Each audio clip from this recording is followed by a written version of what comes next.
Headline News.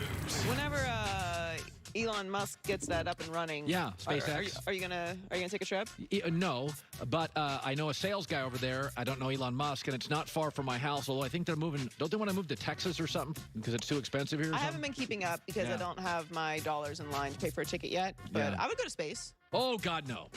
No? No, I bungee jumped once. That's enough. I'm not bungee jumping, and I'm not jumping out of a perfectly good airplane, but I would go to space. Wow, you would go to space. I mean, they're just taking up for a second.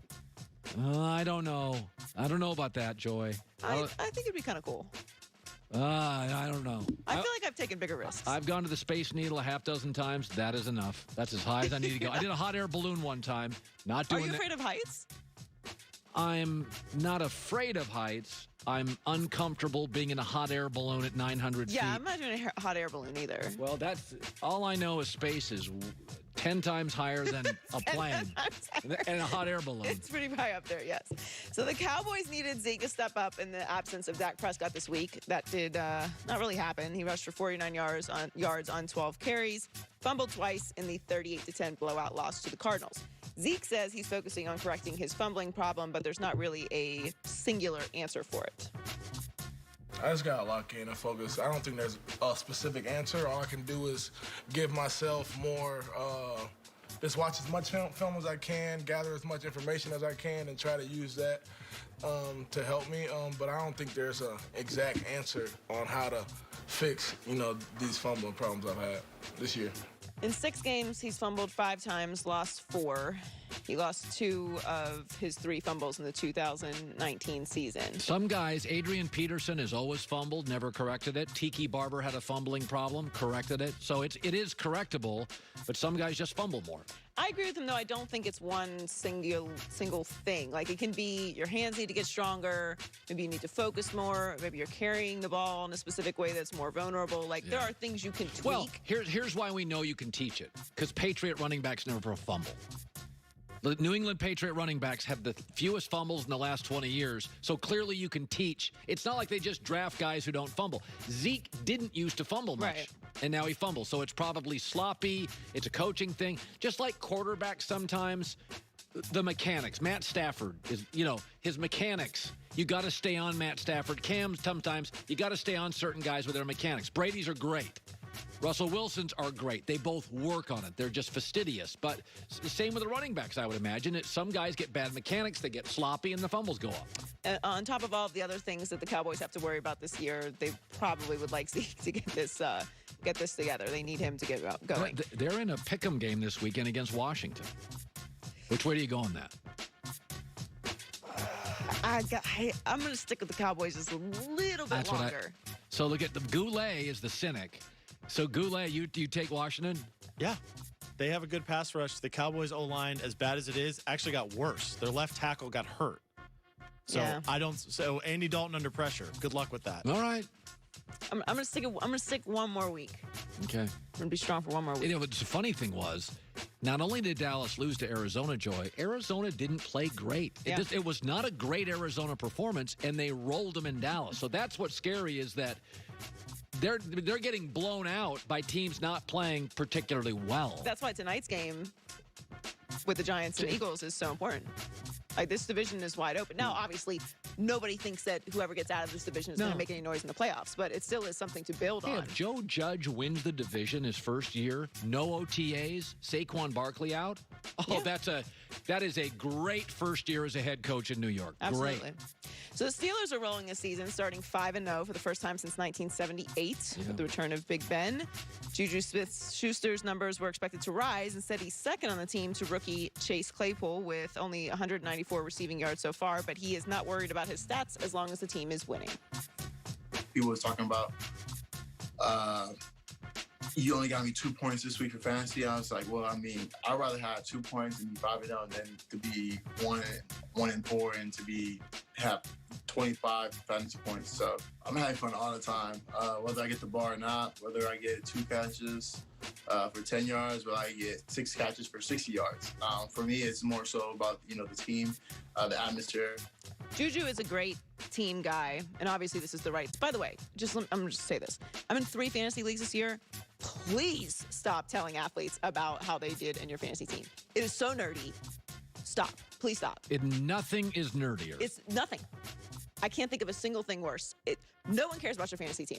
You're the only person on earth that cares about your fantasy team. You and the person that beat you this week. That's it. So you're in 3 teams. 3 leagues, yeah. It's exhausting, which is why I'm not doing well in any of them. Yeah, I've never played fantasy football in my life. I bet every weekend. I like fantasy football, but I can't imagine saying to anyone, like, I can't imagine seeing Juju like, you only got me 2 points in my fantasy league. Ugh. Stop. It's insane to me. Anyway, the receivers are always awesome. Chase Claypool's having an incredible season, and I'm really looking forward to this Steelers-Titans game. It's the game of the weekend, yeah. It's going to be incredible. So the Bengals haven't had quite the start that Joe Burrow wanted, but his personal stats have been very strong. He's already had 4 games with at least 300 passing yards, which ties him for the 4th most for a rookie in NFL history. The rookie record is 6 300-yard passing games set by Andrew Luck in 2012. He only needs 3 more 300-yard games over his last 10 to break the record. I wanted to take a look at his rookie season against Baker Mayfield's rookie season through the first 6 starts, just to kind of see what their stats are. And they're pretty similar. He has more passing yards per game. His completion percentage is significantly higher, and he's also taken 3 more sacks so far through this season. Burrow's 24 sacks are the 2nd most in the NFL, and Baker Mayfield's 21 sacks through the first 6 games of his rookie season were the 2nd most in the NFL during that span. So they're pretty much the same in every category except for passing yards per game and completion percentage. Now, obviously, the reason that we talk about Baker the way that he is talked about is because he did have a good rookie season. He was up against Saquon Barkley for Rookie of the Year. Saquon obviously won it, but they're kind of trying to get him back into that mode that he was in rookie season. I feel totally different about their rookie seasons. Yeah. Because Burrow totally physically looks the part. That's why I wanted to look at their stats, because it is interesting that the way you have so much more optimism about how Burrow is going to develop. Well, and also the division's so much better now. Yeah. Pittsburgh's great. Baltimore's a Super Bowl team. Cleveland's got tons of talent. So that's what Burrow is going up against. The AFC is, frankly, the AFC is just better. Whereas Baker came in and the Steelers were kind of down in a mess. Baltimore didn't have Lamar yet doing anything. I don't believe, not quite his rookie year. Yeah, so Burrow's actually putting up the similar numbers to Baker and better in some categories up against a more difficult division. Yeah, and he's also, I would also say, is that if you look at, Burrow's faced who? The Colts are an excellent defense. He's faced the Ravens. Who else has he faced? He's played the Browns, right? He's played the Browns, who are a real football team now. So the Eagles, Jacksonville, Ravens, Colts. No, he's playing the Browns, this weekend. Yeah. I don't know. It feels different. Burrow looks more legitimate. They didn't play the Browns. Chargers, Browns, Eagles, Jags, Ravens, Colts. Yes, and I think if you look at those pass rushes, take out the Jags, Burrow's faced really good pass rushes, and he's looked the part. Philadelphia's got a real defense. Colts have a real defense. Chargers were healthy back then, have a real defense. And Baker's numbers have gone down year to year with arguably better weapons. And better coaching. Yeah. Joy with the news. Well, that's the news. And thanks for stopping by. The Herd Lie News. John Smoltz, Hall of Famer, live from the World Series. Dodgers-Rays going to be joining us next. You've heard us talk about our favorite brand of cowboy boots, Tecovas. Great-looking boots.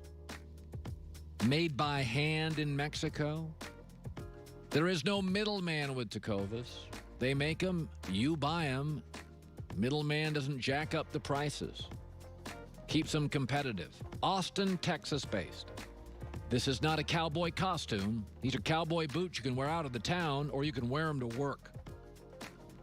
Footwear gives you a boost of confidence. Comfortable confidence. Handmade in Mexico. Leather goods, travel bags, wallets as well. Love their travel bag, too. TECOVAS.com/herd. Tecovas.com/herd. No markup, no middleman. Handmade, crafted in Mexico. Be taller, feel taller. Tecovas.